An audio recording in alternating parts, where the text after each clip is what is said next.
देवेंद्र फडणवीस के मंत्री ने ईवीएम का ऐसा फुल फॉर्म बताया कि महाराष्ट्र क्या पूरे हिंदुस्तान के सियासत में बवाल मच गया। अब नीतीश राणे के बयान पर पूरा एक खासा तबका तलमिलाया हुआ है, क्योंकि ईवीएम पर सवाल उठाने वाले विपक्षी नहीं, नीतीश राणे ने मुस्लिम समाज को भी लपेटे में ले लिया।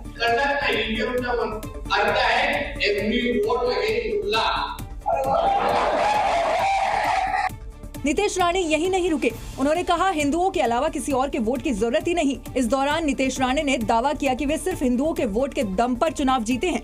उन्होंने कहा कि मैं गया ही नहीं उन मोहल्लों में वोट मांगने के लिए।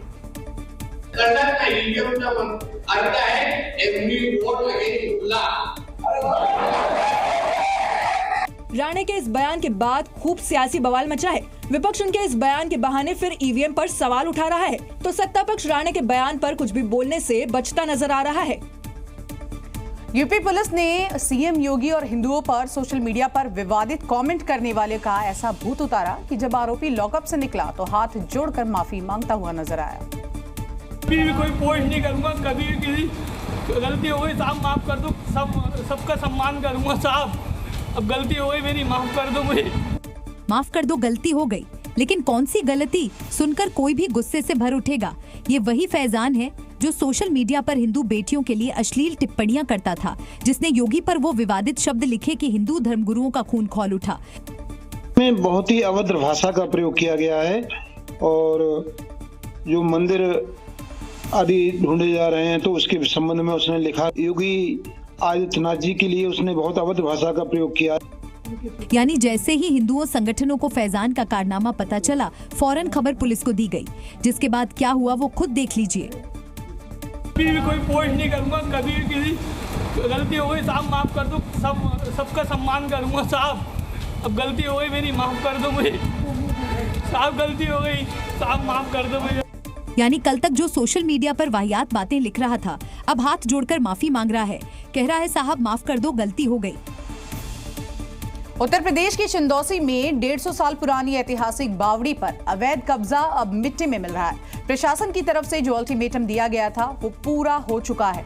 इन सब के बीच ऐसे में बावड़ी पर अतिक्रमण के खिलाफ एक्शन शुरू हो चुका है। मुस्लिम परिवार मकान खाली कर चुके हैं। बावड़ी से सटे मकान पर हथौड़ा चल रहा है और चिन्हित मकानों को यहाँ जमींदोज किया जा रहा है। और बावड़ी से सटे एक मकान को गिरा दिया गया। मकान पर नगरपालिका प्रशासन ने पहले ही नोटिस चस्पा किया था, जिसके बाद गुलनाज के मकान पर हथौड़ा चला। इस दौरान सुरक्षा व्यवस्था बनाए रखने के लिए पुलिस भी तैनात दिखी। ये मकान बावड़ी के बराबर में बना था। हालांकि प्रशासन ने मकान मालिक से मकान को खाली कराने के लिए पहले ही इत्तला देकर नोटिस चस्पा किया था, जिसके बाद परिवार के सदस्यों ने मकान को खाली कर दिया था। आप देखेंगे कि ये जो बावड़ी है, इस बावड़ी जो है इस मकान के अंदर तक जा रही है। जी आप देखेंगे ये बावड़ी की दीवार है जो कि इसके अंदर जा रही थी। फिलहाल जो है जिलाधिकारी अंदर पैसिया ने इसके सामने एक मकान और है, इसका जो गेट है बावड़ी की ओर खुलता है, इसको भी बंद कराए जाने के आदेश दिए हैं। अवैध मकान को ध्वस्त कराए जाने की कार्रवाई के दौरान डीएम खुद मौके पर मौजूद रहे। इस दौरान डीएम ने बावड़ी स्थल पर अवैध कब्जा कर बनाए गए अन्य मकानों और रास्तों की भी जानकारी ली। दरअसल संभल में हिंदू तीर्थ स्थलों और ऐतिहासिक स्थलों को लेकर शासन प्रशासन अलर्ट है और उन्हें संरक्षित करने का प्रयास कर रहा है। अब रानी की बावड़ी के बगल में अवैध रूप से बनाए गए दूसरे मकानों का भी नंबर आ चुका है।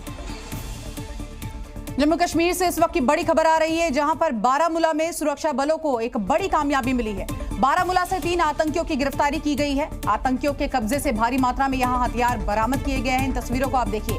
आतंकियों का एक मददगार भी पकड़ा गया है। तो इस वक्त की बड़ी जानकारी जम्मू कश्मीर से, जहां पर बारामूला से 3 आतंकियों की गिरफ्तारी हुई है और सुरक्षा बलों का ये बड़ा एक्शन था। आप देखिए किस तरह से हथियार भी यहां बरामद किए गए हैं। बड़ा ऑपरेशन घाटी में चल रहा है। इन सब के बीच बारामूला से ये बड़ी जानकारी।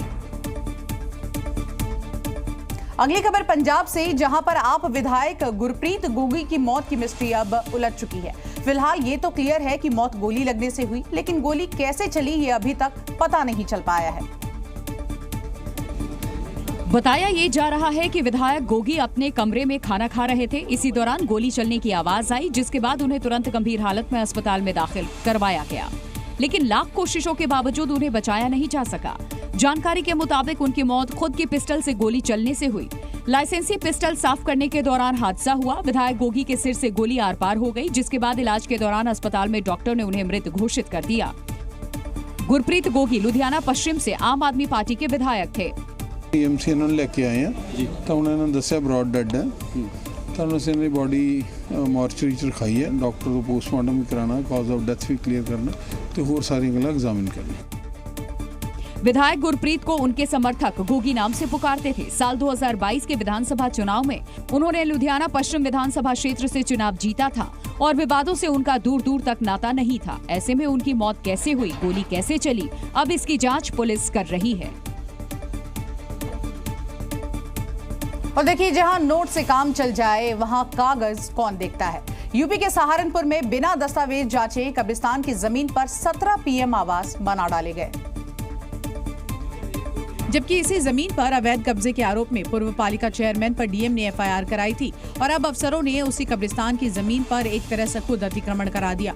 तो मालूम नहीं था कब्रिस्तान ना जी, हम तो बाहर से आए, अधिकारी है यहाँ से, ये साहब भी है, उन्होंने देखे अच्छी तरह खूब सबने अपना प्रधानमंत्री आवास योजना में जिसमें मकान था। हाँ जी, 17-18 मकान है।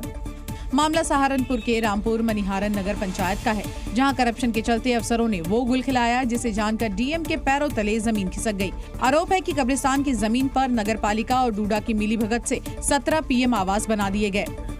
उस अवैध कॉलोनी के बस्तीकरण के लिए और वहां से अवैध कब्जा हटाने के लिए नियमानुसार कार्रवाई शुरू कर दी गई।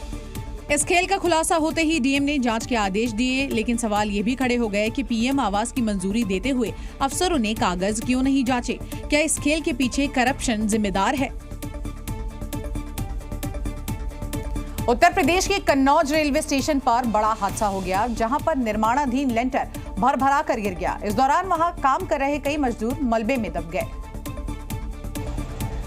हादसा इतना भीषण था कि लोगों को भागने का मौका तक नहीं मिल पाया और कई लोग मलबे के नीचे दब गए। बताया गया कि अमृत भारत स्टेशन योजना के तहत करोड़ों की लागत से स्टेशन पर विकास कार्य चल रहा है, लेकिन जरा सी लापरवाही से भीषण हादसा हो गया। जिस वक्त हादसा हुआ उस वक्त मौके पर 20 से 25 मजदूर काम कर रहे थे। घटना के तुरंत बाद रेस्क्यू टीम मौके पर पहुंची और स्थानीय लोगों की मदद से पुलिस ने मलबे में दबे लोगों को बाहर निकाला। साथ ही हादसे में गंभीर रूप से घायल लोगों को अस्पताल में भर्ती करवाया गया। हादसे के बाद घटनास्थल पर लोगों की भारी भीड़ जमा हो गई, तो वहीं सीएम योगी ने अधिकारियों को फौरन घायलों को हर संभव मदद के निर्देश दिए। सीएम योगी ने घायलों के जल्द स्वस्थ होने की कामना भी की है।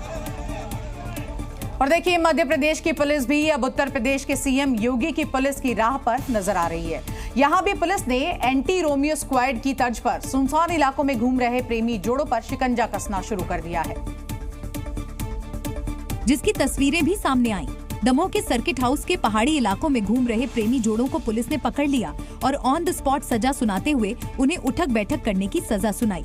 दरअसल 3 दिन पहले ही दमोह के सर्किट हाउस इलाके में एक लव जिहाद का मामला सामने आया था, जिसके बाद पुलिस ने सख्ती बढ़ा दी।